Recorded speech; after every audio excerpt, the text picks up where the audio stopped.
Alright, what's up y'all? Welcome back to the channel. Hope you guys are doing good on this Friday afternoon. Hope you guys had a good trading week. Let me know in the comments down below how your trading week went. By the title of this video, I'm pretty sure you can tell that, yeah, I've failed the challenge, my Force Funds 50K challenge. So unfortunate, but I want to kind of go over with y'all what I learned in my new set of rules that I have going forward into my next challenge. I mean, failing a challenge definitely sucks. But one of the first things I wanted to go over was make sure if you're taking funding challenges, no matter what size. For me, I just prefer taking a 50K size. I'm used to the P&L fluctuations for it. So take a challenge that you can afford to lose multiple times. Don't go straight for the 100K, go straight for the 200K, 300K challenge and spend a lot of startup capital in these challenges. And then if you lose them, one, you're going to be more emotional when trading them if you're worried about losing the challenge. Two, you're going to lose that big chunk of money right at the beginning if you lose the challenge. So instead, if you have to even go buy a 5K challenge, buy a 10K challenge, get used to buying the challenges that you can afford to lose multiple times. So like if you can't afford a challenge, if you can't buy 5 of challenges of the ones of the size you're trying to buy, then I wouldn't even go for it. Your emotions are going to be too attached to that money, and yeah, you shouldn't be spending that if you're going to be that tied up emotionally in it, in my opinion. You can do what you want, but that's just my opinion, and from experience, buy a challenge you can afford to try multiple times, because these challenges are made for you to fail. So the likelihood of you passing, I mean, if you have a good strategy and you have good emotions, good risk management, you can pass the challenge for sure. But just remember that like they're meant for you to fail. That's how they make more money. So they make money because people keep buying challenges. And then, so let me just get into the kind of what I learned from failing this challenge. One, over trading is not even an option. You cannot overtrade and pass a challenge, in my opinion, especially if you're trading emotionally. It happened to me a few days. It wasn't super bad.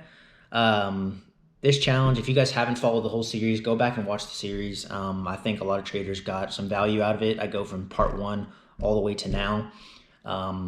Unfortunately failing it, but the original 30 days, I ended up in profit, so I got a free retry, and then that's what I ended up failing this time, which is not a problem. I'm not even tripping about it just because I can afford more. So it's not an issue. The best thing you can do is take it as a learning experience. And if you go on a losing streak, you're going to fail. It's just, that's how they're made. Even if once you're live funded, you go on a long losing streak, you're done. So things I learned: do not overtrade. Number 2, I'm not going to trade anymore during news. This is a personal thing.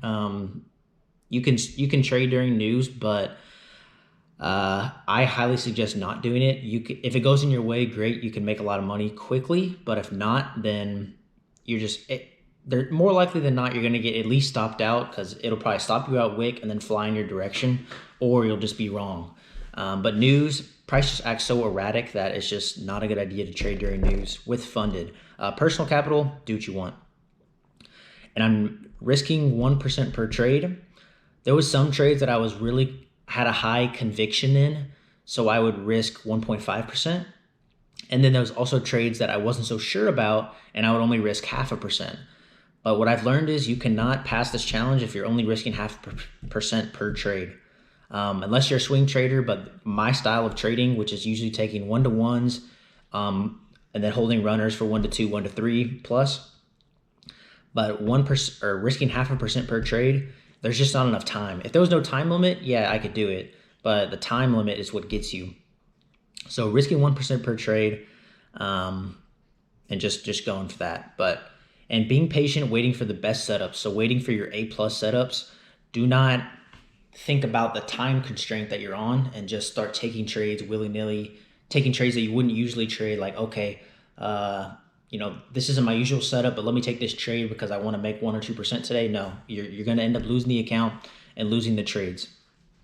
And then some new rules are the rules that I'm going to be taking into my next challenge, which, yes, I'm going to take another 50K challenge. But I'm not going to be documenting it like this. I'm going to be probably doing some other videos, and that brings up something else. Let me know in the comments what other videos you guys might want to see. If you guys made it this far in the video, about halfway through, I appreciate it. And subscribe if you want to see more from me. But moving forward, some rules that I have going into my next challenge. If I take 2 L's per day, which would be ideally, losing 1% or less per trade. So maximum 2% loss in a day, I'm done for the day. I'm not going to trade anymore. Even if I see a beautiful setup, not going to trade anymore.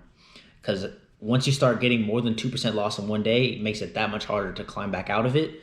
And it's really hard on the mental, on your emotions. So, and then second, if I take 2 wins in a row, I'm done. And then no trading during news, like I mentioned, not risking more or less than 1% per trade. I mean, I can risk less than 1%, but definitely not more than 1% per trade. No matter how convicted I am, no matter how much I think it's going to go in my direction, especially with how the market's been lately, it's been pretty erratic. I think with just everything going on. So risking no more than 1% per trade, and then not trading after 10:30 a.m. Central Time, which is I'm in Central Time. And that's just a personal opinion, a personal thing for me. I do not want to trade after 10:30. The likelihood of trades playing out from the New York session like after 10:30 a.m.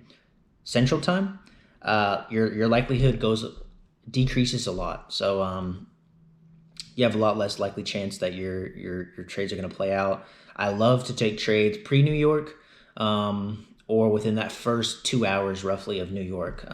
So really I like to get done before 10, honestly, maybe even 9:30.